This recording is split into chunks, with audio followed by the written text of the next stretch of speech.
Why is Seoul so cool? Maybe because it has the coolest retail, or because it has the most original food, or is it about the art that is literally everywhere here, or maybe the reason is the history that can be felt at every step? Or is it that Korean cosmetology is simply out of this world? Although, to be honest, there are so many unusual places here that you just get lost. Welcome to Seoul. Let's explore the city together and find out what really makes it unique. I started my first day in Seoul with breakfast at one of the most atmospheric cafes in the city, Onion. Their design is something incredible. The unexpectedly fallen snow added even more coziness to this place, and the warm, fresh pastries here literally fly off the shelves. But we didn't stop at just one bakery. Next, we went to London Bagel Museum, one of the most popular places in the city. We had to join a live line in advance and wait for seating for about an hour. This cafe specializes in just one product, bagels with various fillings, but they do it so well that you literally want to buy everything, and the interiors here are truly homey and cozy. By the way, while we were standing in line, the staff gave me this hand warmer, which is really hot. Great service! I'm actually surprised why I've never used such warming packets when I lived in Russia, especially in winter, because in America it's also very popular, especially for hiking. Honestly, it was the first time I saw such a thing. Very, very cool. After breakfast, we headed towards Bukchon Hanok village. This is a historic area that is more than 600 years old. Aristocrats and high-ranking officials of the Joseon dynasty once lived here. Already on the way there, we started noticing how shops, cafes, and galleries are smoothly integrated into traditional wooden houses. It is an amazing mix of old and new, which you can feel so well in this city. Especially this is felt when you enter the village itself. The hanoks are still preserved here. These are traditional Korean houses.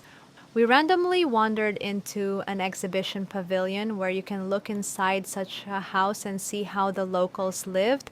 But the coolest thing is that from here you get an incredible view of Old Seoul. The village is open to tourists from 10 in the morning to 5 in the evening. At other times, you can't make noise here because local residents still live here. Next, we went on to continue exploring the cultural and historical heritage of Seoul. We arrived at the most grand and main palace of Seoul, the Gyeongbokgung Palace. If I pronounced it correctly, the palace is simply luxurious. It's also interesting that if you come in the traditional clothing called hanbok, entry is free, but it's very cold, so we decided not to experiment. And now I'll just show you what you can see here. Gyeongbokgung was built in 1395 during the Joseon dynasty and remained the residence of kings for over 2 centuries. At the end of the 16th century, it was destroyed during the Japanese invasion, then rebuilt, but was heavily damaged again in the 16th century. Today, much of the palace has been meticulously restored. At 10 o'clock in the morning, there is a guard change ceremony here. I highly recommend to come, but unfortunately, we missed it. So we can only enjoy the beauty around us, and I can say that I am very impressed with how huge the area is. It's fascinating how the people who lived here spent their time many centuries ago, because the territory is truly striking in its scale. I wish I could walk here every day. The most beautiful place that captured my gaze is the Kangaroo Pavilion. It stands right on the water, or in our case, on the ice. Next to the palace is the National Folk Museum of Korea. Although we did not plan to visit it, we decided to take a look since it turned out to be free. Unlike traditional museums with displays and plaques, this museum is very modern and interactive. Here you can delve deeper into the history of the Korean people, peek into traditional homes, see how locals lived several centuries ago, and even participate in ancient rituals through multimedia installations. On the way to the next location, we stopped by Blue Bottle, one of my favorite coffee shops. The coffee here was excellent, but my attention was drawn to a special hole for draining leftover coffee. I think it's very convenient. And now we have arrived at the presidential residence Cheongwa-dae, or Blue House. Formerly, South Korean presidents lived here, and now it is a museum and exhibition center. Here you can learn about Korean history and look at the residence surrounded by picturesque mountains. At the entrance, I was asked for ID. Unfortunately, I didn't have my passport or driver's license with me, but thanks God the photo scan worked. Therefore, it is certainly better not to take such risks. If you decide to come there, bring some document that shows your name, surname, and age. In the meantime, there's a small hike directly to the presidential palace, and we are approaching it. Previously, the palace was closed for regular tourists, but since 2022, its grounds have been open to everyone. Here, you can peek into the official halls where important meetings took place and feel the atmosphere of Korea's political life. The architecture of the residence combines traditional Korean motifs and modern elements. Inside, however, the complex seemed quite modest to me, without pompous decorations and golden symbolism, which once again indicates the down-to-earth nature and simplicity of the Korean people. In general, they have a whole selection of entertainment here. You can take various fun items to wear on your head, on your body. You can also brush your hair here. In short, there is no need to prepare much. Everything is here.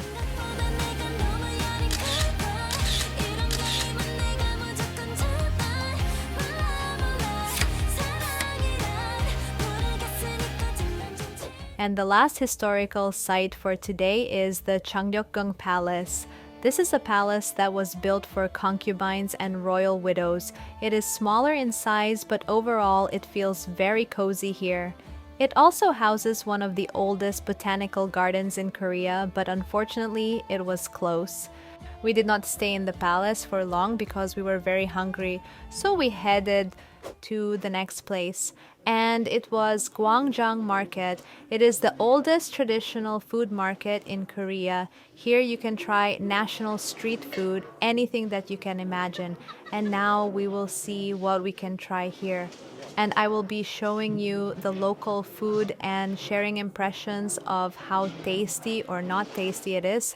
It was challenging to choose a stall, but we finally picked one up, and now we will probably try a lot of stuff that they have here. A little scary, but interesting. Oh, wow. Okay, time to have lunch.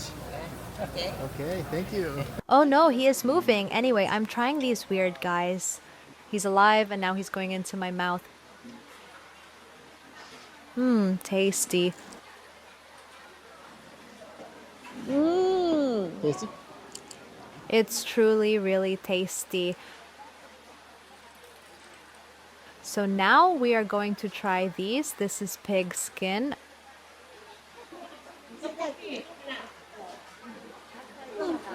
Medium.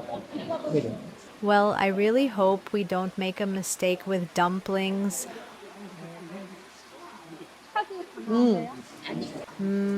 Dumplings are always tasty. Let's try the noodles. Well, the noodles are a bit different from what we're used to eating.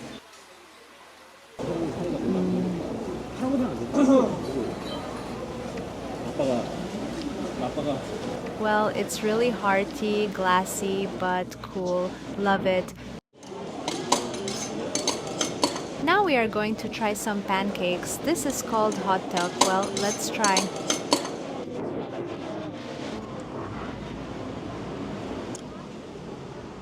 Such cool pancakes with chocolate. I like it.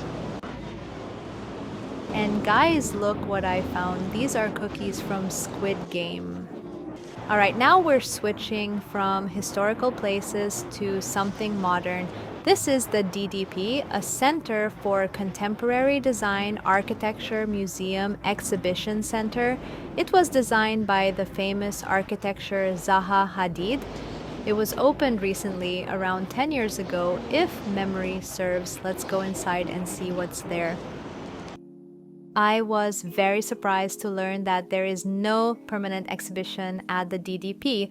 All exhibitions are temporary. However, there are a large number of exhibitions, but you have to pay separately for each of them, and it's quite expensive for Seoul, about $18 for each. We started our visit with the design exhibition, which focused heavily on local textiles. However, to be honest, the exhibition didn't impress me much, but I had much better luck with the second one, Future City Seoul. It was an incredible multimedia experience that strongly reminded me of the Mercer Museum in NYC.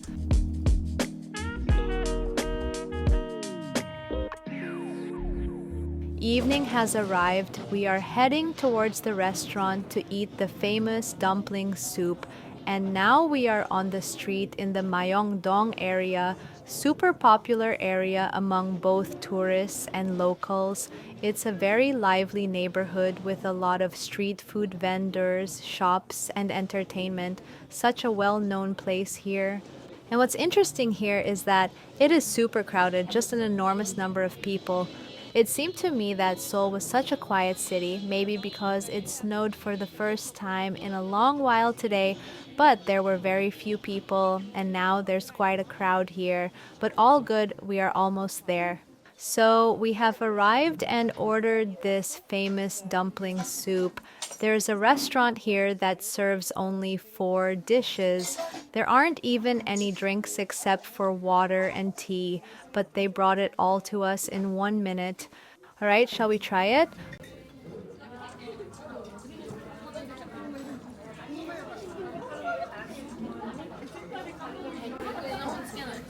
Well, overall, it's not bad. I'll probably give it a rating of around 6 out of 10, just because it's okay, but not crazy good.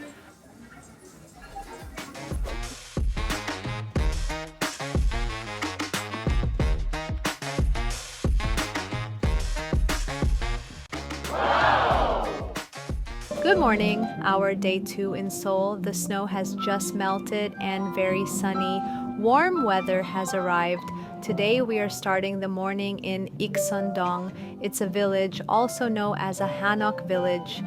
It very much resembles the previous one where we were yesterday, but here it's more of a modern style. There are a huge number of cafes and bars. And it really resembles Patriarch Ponds in Moscow, where I am originally from, but in an Asian style. Now we are going to have breakfast, and of course, I couldn't choose just one place, so we will visit several, try different pastries, and I will share my impressions of which place here is the coolest.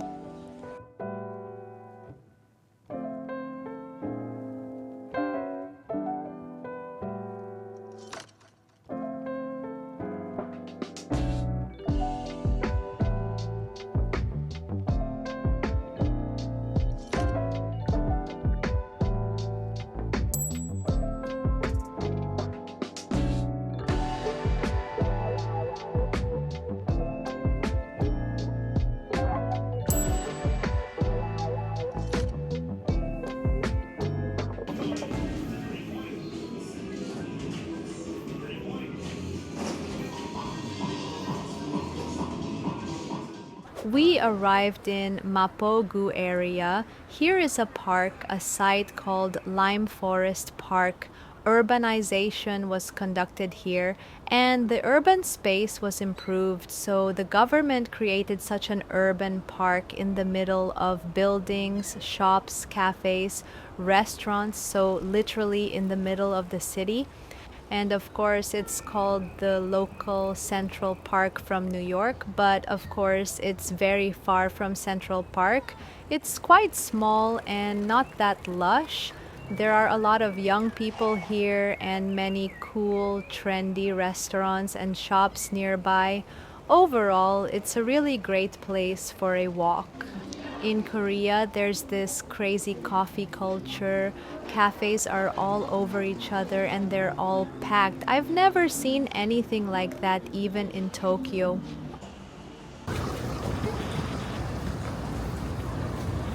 I couldn't help but go into this store. It's just something, just some kind of chaos. But what can I say? I'm embarrassed. I don't know who Kakao is. But from what I understand in Korea, it's something super popular because look how many people are here on a weekday. It's just astounding. When in Seoul, make sure to head to the Hongdae district. This vibrant area is famous for street art, stylish boutiques, atmospheric cafes, and karaoke bars. There's something unusual and inspiring at every turn, but we are headed to one of Seoul's main symbols, the N Seoul Tower. The tower is located on the top of Namsan Mountain, and you can reach it by a cable car with incredible panoramic views. On the outdoor observation deck, you can see many wish locks, and we are heading up to the observation deck of the tower itself at 236 meters high, where a breathtaking 360-degree view opens up.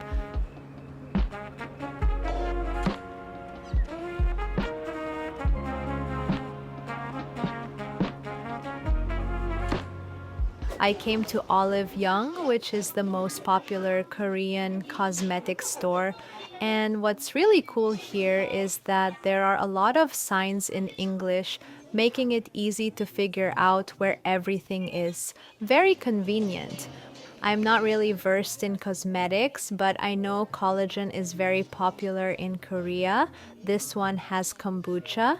In general, I don't know how good this is, but I'll try it. In general, South Korea has some of the most creative stores I have ever seen. Sometimes it feels like the products themselves are secondary, with all the focus and attention directed towards amazing merchandising and incredible space design. Outside every day waiting for you. Darling, don't be afraid I've loved you a thousand. Well, we have arrived at the meat restaurant. Here they will serve, as I understand, Korean barbecue or some kind of local meat barbecue. I chose the restaurant based on its rating. It had just an incredibly high rating. I think they will bring us 4 or 5 dishes now. This restaurant has a Michelin star. I don't know if it's 1 or 2, but they've been receiving it for several years in a row, so now we'll try it.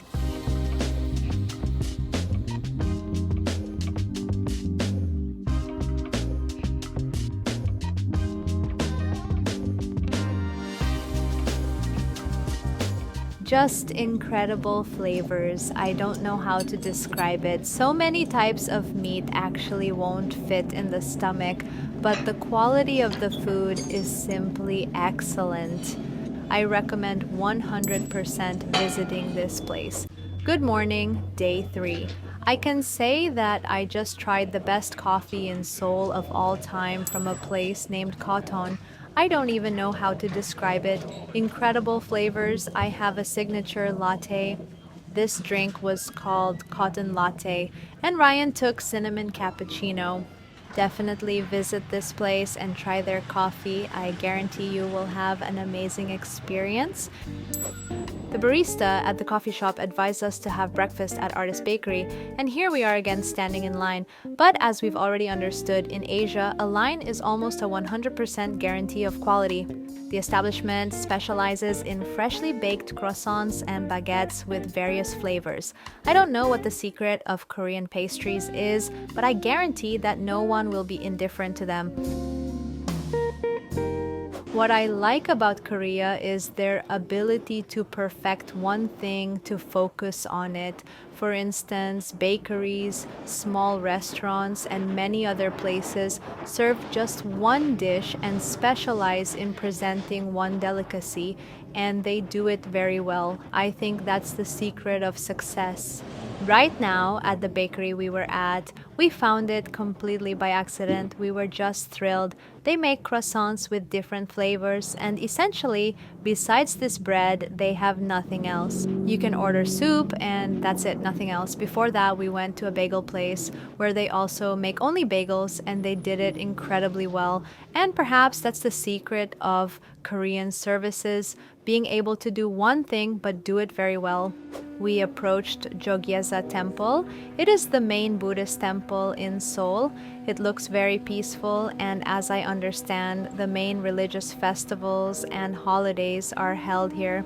And this place is famous for its colorful lanterns that hang here above the temple. People come to the temple to enjoy the silence and feel harmony right in the center of the metropolis. It was not allowed to film inside the temple, but I couldn't resist and captured a moment of prayer.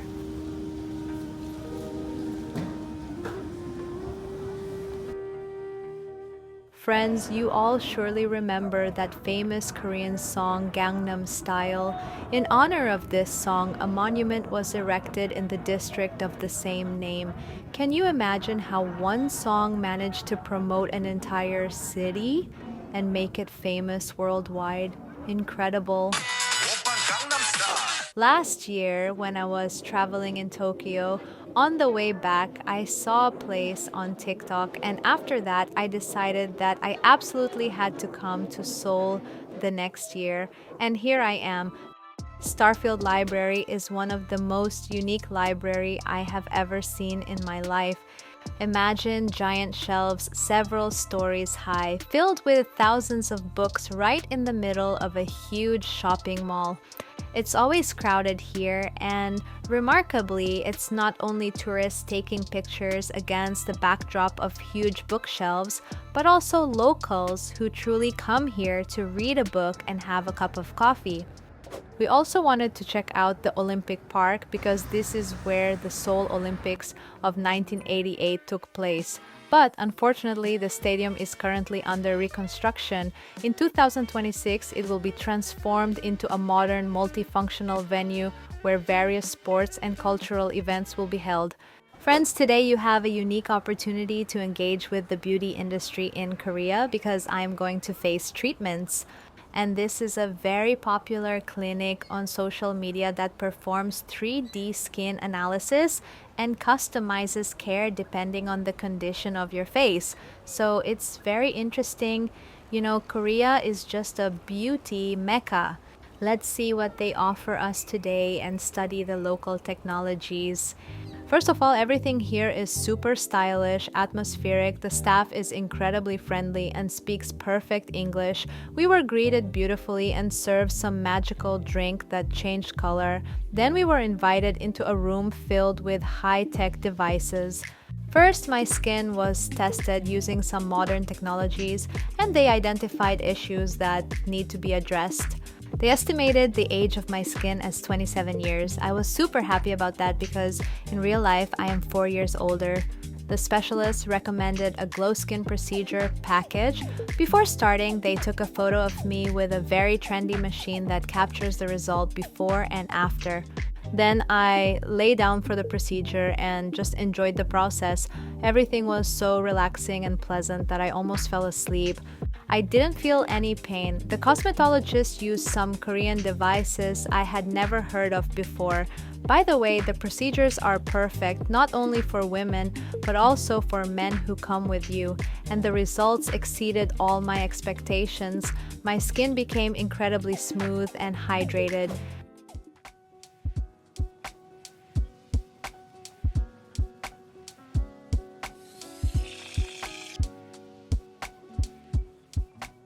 We set off to explore the most conceptual stores in Seoul. The first stop was Outer Error. As soon as we entered the store, it became clear that this is not just a store, but a true museum, an art installation. Unusual interior items, beautiful rugs on the floor, sculptures, light panels, stained glass ceilings. In general, everything here is so cool that even the fitting room is decorated like a karaoke room. The store even has its own cafe and a veranda with an amazing view, and even a fountain. Next, I went into Tambourines, a niche perfumery store, a very popular brand in Korea. And the first thing I noticed was a full-size figure of a horse. The perfume, by the way, turned out to be really great and not expensive, so I didn't leave empty-handed. Gentle Monster was also a mandatory stop for me because I had heard so many times about this eyewear store as an example of the highest level of originality and creativity. Unfortunately, I didn't have time to visit the rest of the stores as we had a reservation at a Japanese restaurant. This restaurant had a rating of 4.9 on Google, and after Japanese sushi, I thought it would be very hard to impress me, but this place turned out to be truly praiseworthy. Just looking at the quality of the fish and the professionalism of the sushi chef, no extra words are needed here.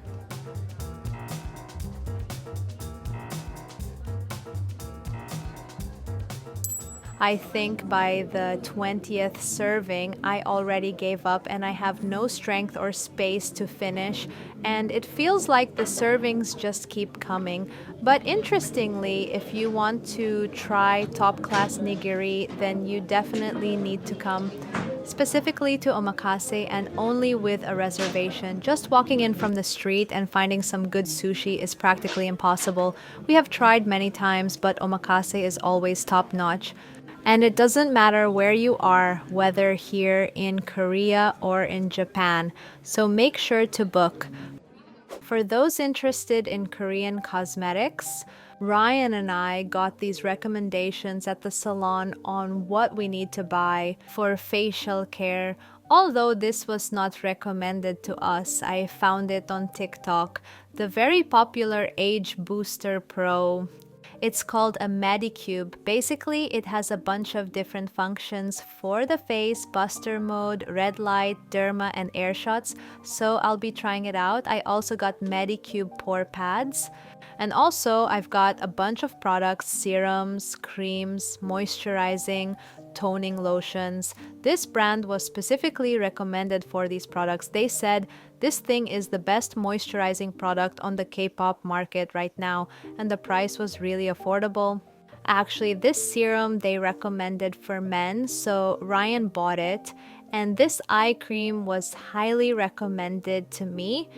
By the way, interesting fact, in Korea there's a trend right now. They no longer produce creams that you have to scoop with your finger. They look different now. They have these types of applicators. This applicator looks like a roller that you apply around the eyes.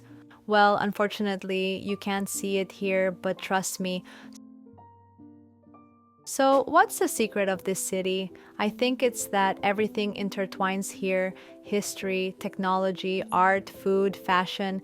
In Seoul, you can feel like you're in the past, future, and present all at once in a single day, and that's what makes it so special.